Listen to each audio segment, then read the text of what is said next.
Aschenputtel von den Gebrüdern Grimm. Einem reichen Manne, dem wurde seine Frau krank, und als sie fühlte, dass ihr Ende herankam, rief sie ihr einziges Töchterlein zu sich ans Bett und sprach: »Liebes Kind, bleib fromm und gut, so wird dir der liebe Gott immer beistehen, und ich will vom Himmel auf dich herabblicken und will um dich sein.« Darauf tat sie die Augen zu und verschied. Das Mädchen ging jeden Tag hinaus zu dem Grabe der Mutter und weinte und blieb fromm und gut. Als der Winter kam, deckte der Schnee ein weißes Tüchlein auf das Grab, und als die Sonne im Frühjahr es wieder herabgezogen hatte, nahm sich der Mann eine andere Frau. Die Frau hatte 2 Töchter mit ins Haus gebracht, die schön und weiß von Ansicht waren, aber garstig und schwarz von Herzen. Da ging eine schlimme Zeit für das arme Stiefkind an. »Soll die dumme Gans bei uns in der Stube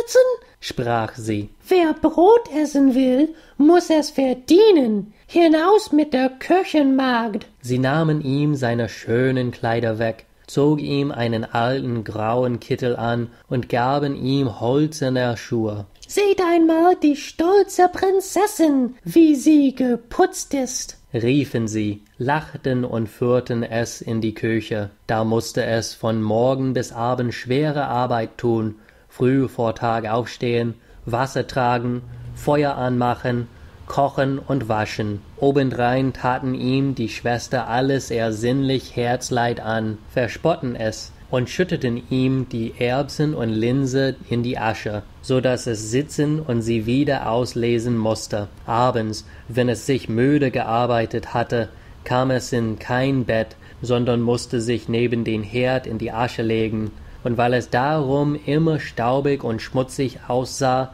nannten sie es Aschenputtel. Es trug sich zu, dass der Vater einmal in die Messe ziehen wollte. Da fragte er die beiden Stieftöchter, was er ihnen mitbringen sollte. »Schöne Kleider«, sagte die eine. »Perlen und Edelsteine«, die zweite. »Aber du, Aschenputtel«, sprach er, »was willst du haben?« »Vater, das erste Reis, das euch auf eurem Heimweg an den Hut stößt, das brecht für mich ab.« Er kaufte nun für die beiden Stiefschwestern schöne Kleider, Perlen und Edelsteine, und auf dem Rückweg, als er durch einen grünen Busch ritt, streifte ihn ein Haselreis und stieß ihm den Hut ab. Da brach er das Reis ab und nahm es mit. Als er nach Haus kam, gab er den Stieftöchtern, was sie gewünscht hatten, und dem Aschenputtel gab er das Reis von dem Haselbusch. Aschenputtel dankte ihm, ging zu seiner Mutter Grab und pflanzte das Reis darauf und weinte so sehr, dass die Tränen darauf niederfielen und es begossen. Es wuchs aber und ward ein schöner Baum. Aschenputtel ging alle Tage 3-mal darunter, weinte und betete, und allemal kam ein weißes Vöglein auf den Baum, und wenn es einen Wunsch aussprach, so warf ihm das Vöglein herab, was es gewünscht hatte. Es begab sich aber, dass der König ein Fest anstellte, das 3 Tage dauern sollte, und wozu die schönen Jungfrauen im Lande eingeladen wurden, damit sich sein Sohn eine Braut aussuchen möchte. Die 2 Stiefschwestern, als sie hörten, dass sie auch dabei erschienen sollten, waren guter Dinge, riefen Aschenputtel und sprach: »Kämm uns die Haare, bürste uns die Schuhe und mach uns die Schnallen fest. Wir gehen zur Hochzeit auf des Königs Schloss.« Aschenputtel gehorchte, weinte aber, weil es auch gern zum Tanz mitgegangen wäre, und bat die Stiefmutter, sie möchte es ihm erlauben. »Du, Aschenputtel«, sprach sie, »bist voll Staub und Schmutz und willst zur Hochzeit? Du hast keine Kleider und Schuhe und willst tanzen?«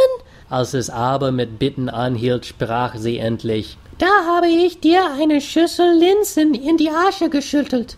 Wenn du die Linsen in 2 Stunden wieder ausgelesen hast, so sollst du mitgehen.« Das Mädchen ging durch die Hintertür nach dem Garten und rief: »Ihr zahmen Täubchen, ihr Turteltäubchen, all ihr Vöglein unter dem Himmel, kommt und helft mir lesen, die Guten in Töpfchen, die Schlechten in Kröpfchen.« Da kamen zum Küchenfenster 2 weiße Täubchen herein, und danach ein Turteltäubchen. Und endlich schwitten und schwärmten alle Vöglein unter dem Himmel herein und ließen sich um die Asche nieder. Und die Täubchen nickten mit den Köpfchen und fingen an, pick, pick, pick, pick.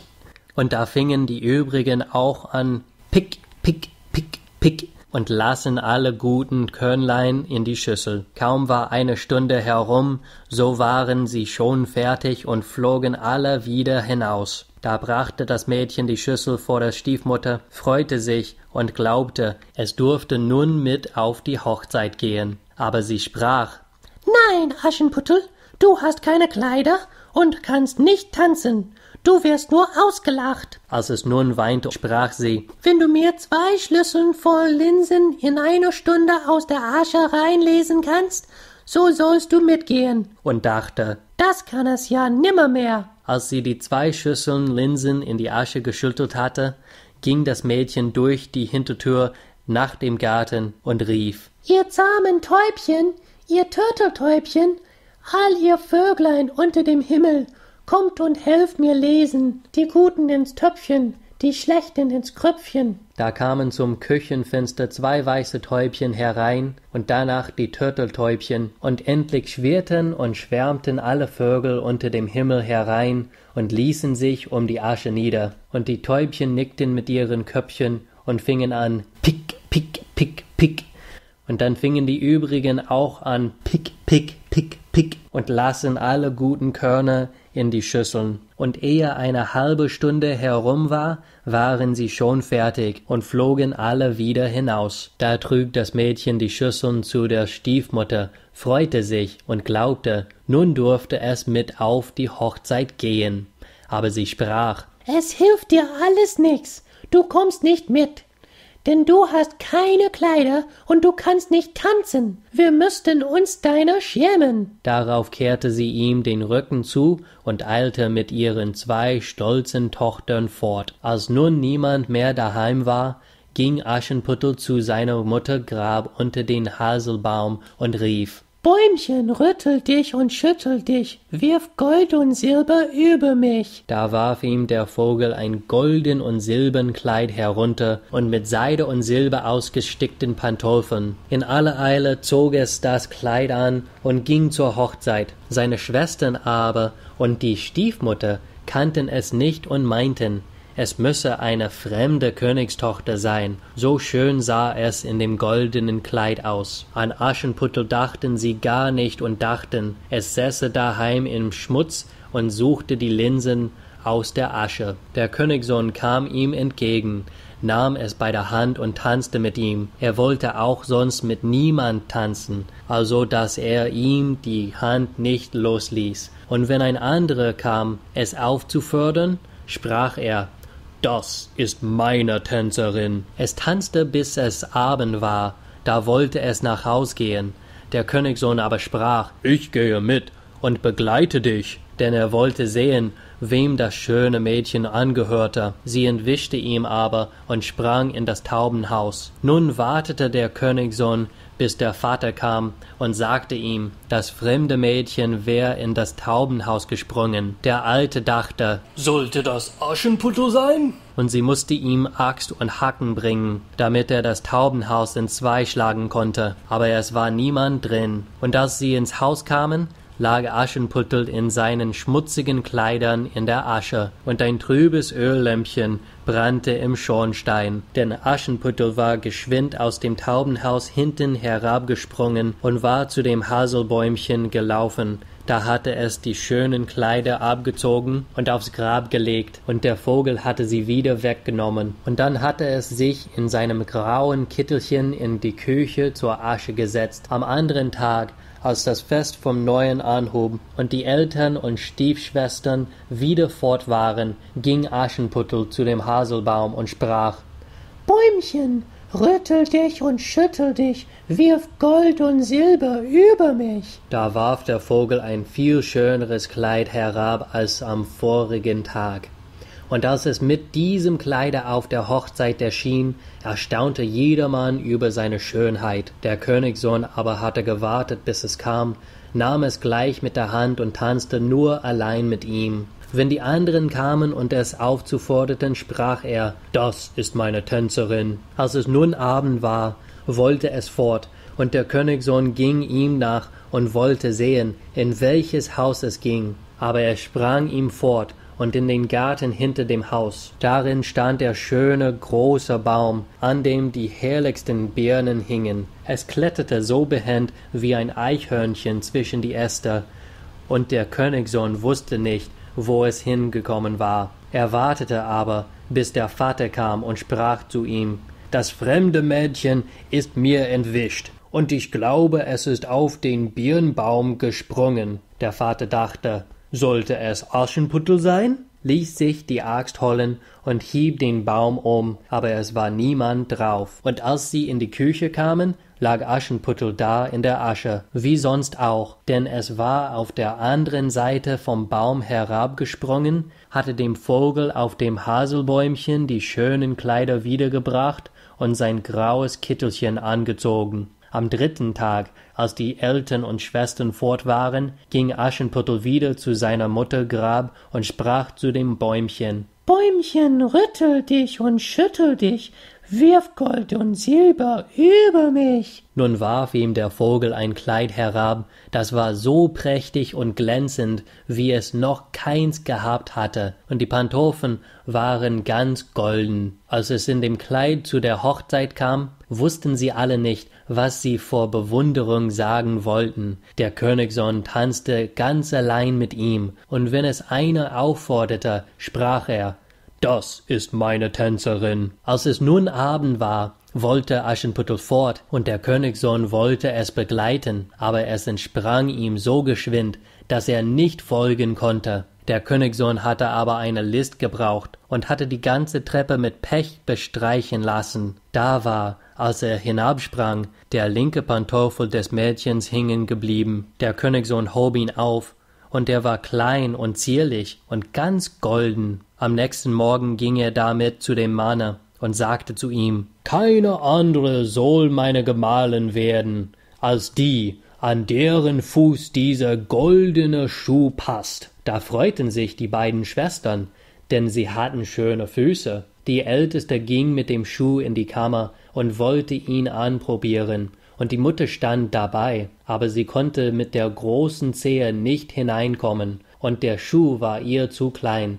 Da reichte ihr die Mutter ein Messer und sprach, »Hau die Zehe ab! Wenn du Königin bist, brauchst du nicht mehr zu Fuß zu gehen.« Das Mädchen hieb die Zehe ab, zwängte den Fuß in den Schuh, verbiss den Schmerz und ging heraus zum Königssohn. Da nahm er sie als seine Braut aufs Pferd und ritt mit ihr fort. Sie mussten aber an dem Grabe vorbei. Da saßen die 2 Täubchen auf dem Haselbäumchen und riefen, »Rücke die Gück, Blut ist im Schuck, der Schuck ist zu klein, die rechte Braut sitzt doch daheim.« Da blickte er auf ihren Fuß und sah, wie das Blut herausquoll. Er wendete sein Pferd um, brachte die falsche Braut wieder nach Haus und sagte, das wäre nicht die rechte, die andere Schwester solle den Schuh anziehen. Da ging diese in die Kammer und kam mit den Zehen glücklich in den Schuh, aber die Ferse war zu groß. Da reichte ihr die Mutter ein Messer und sprach, »Hau ein Stück von der Ferse ab, wenn du Königin bist, brauchst du nicht mehr zu Fuß zu gehen.« Das Mädchen hieb ein Stück von der Ferse ab, zwängte den Fuß in den Schuh, verbiss den Schmerz und ging heraus zum Königssohn. Da nahm er sie als seine Braut aufs Pferd und ritt mit ihr fort. Als sie an dem Haselbäumchen vorbeikamen, saßen die 2 Täubchen darauf und riefen, »Rücke die Gück, Blut ist im Schuck, der Schuck ist zu klein, die rechte Braut sitzt doch daheim.« Er blickte nieder auf ihren Fuß und sah, wie das Blut aus dem Schuh quoll und an den weißen Strümpfen ganz rot heraufgestiegen war.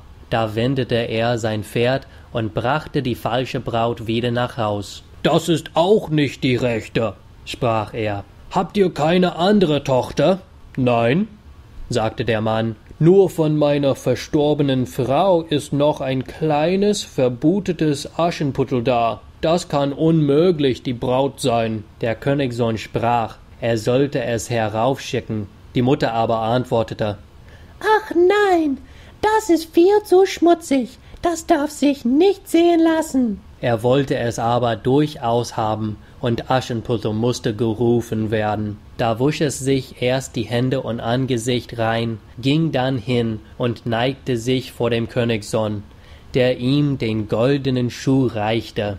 Dann setzte es sich auf einen Schemmel, zog den Fuß aus dem schweren Holzschuh und steckte ihn in den Pantoffel. Der war wie angegossen. Und als es sich in die Höhe gerichtet und der König ihm ins Gesicht sah, so erkannte er das schöne Mädchen, das mit ihm getanzt hatte, und rief, »Das ist die rechte Braut!« Die Stiefmutter und die beiden Schwestern erschraken und wurden bleich vor Ärger. Er aber nahm Aschenputtel aufs Pferd und ritt mit ihm fort. Als sie an dem Haselbäumchen vorbeikamen, riefen die zwei weißen Täubchen, »Rücke die Gück,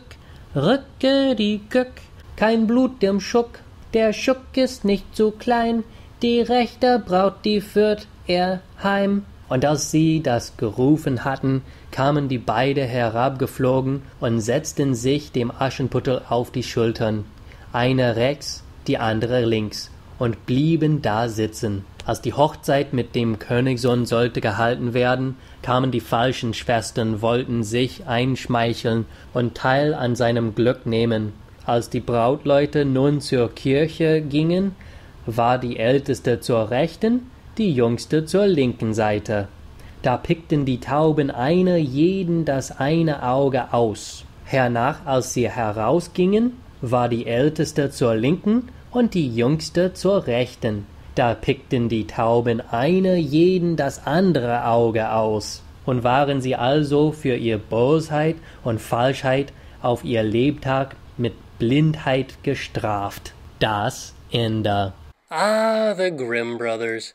I can just see families sitting around the fire reading this story to each other, little children all snuggled up together, and then 30 seconds into the story, the mother dies, and the father didn't care so much, so about a year later he goes ahead and takes on a new wife, who brings along two of the most evil sisters you could possibly imagine, who apparently, for whatever reason, convinced the father that it's okay to completely torture the other child, and that seemed okay. Then this prince, he wants to have a party so that he can find him a wife, which seems like the normal way to go. Can't go to like Match.com or anything to find out where you can get a wife. So he has a party, and within 30 seconds of meeting this girl, couldn't possibly have known anything about her personality at this point, he decides that he's in love with her. She ditches him at the end of the night, which is a real good sign of a great relationship, and then all of a sudden, he's like, I gotta find out who this was. Second night, same thing, she still ditches him, another great sign, and then the third night, he's finally like, well, I'm just gonna set a trap for her, rather than actually find out who she is early on in the night, instead of waiting until the last minute. So anyway, he sets a trap for the girl, she falls into it, then apparently the sisters are like, I want to be a princess, so I want to go ahead and cut off part of my foot. Are you serious? You cut off part of your foot to be with a guy you don't know, who you didn't dance with, so you didn't have a conversation with, and you still want to go out and maybe become this guy's wife based on the fact that you cut off part of your foot? Are you serious? So anyway, they were like, oh yeah, this is a great idea, let's go ahead and cut off our foot. So she cuts off her foot, and of course the prince, being the winner that he is, doesn't even notice that her foot is bleeding all over his horse until the birds come along and they're like, hey dude, look at her foot. He's like, oh, it's bleeding, my bad. And he gets tricked by this twice, not once but twice. Caught by the same stupid trick. He's like, oh yeah, it'll be fine the second time. I think it'll be alright. Oh no, this one's bleeding too, my bad. Notice nobody ever talks about how they're washing the shoe in between sisters. That means that Cinderella is going around with a bloody shoe for the rest of the day because she's like, I really like this shoe. And then as if it wasn't bad enough that you mangled your foot to be with a guy who you didn't end up being with, on the way into the church to watch the wedding where you know you're going to watch some other person marry the dude you wanted to marry, you're going to go into this church, and on the way in, birds pluck out one of your eyes. And rather than going to a hospital or getting this checked out or something, you sit there and you watch the entire wedding while everybody else is having a good time, and you're over there just holding what used to be your eye. And then you decide, oh, let's walk back out of the church. The same birds, mind you, came out and poked out your other eye. These are the same birds that tattled on you before. Doesn't anybody want to shoot the birds? Is it just me? Would I be the only person out there who's got like a crossbow or shotgun, something, and I'm out there shooting the birds? Because, first of all, they tattled on you because you cut off part of your foot, and apparently that was the bad move. And then they're telling again after that with your sister, and then after that you go to the wedding, they pick out your eyes, but everybody's just like, oh no, leave the birds alone, they're nice. Oh jeez, come on. Grimm Brothers, right? If you want to see more of these weird stories, I've got some more of them coming up. I've got a playlist started with nothing but Märchen, and if you want to see some songs, I've got a playlist of Lieder over there, and if you want to see some of that other German stuff that I've got on my channel, check out that. And of course, I'll see you next time. Bye now.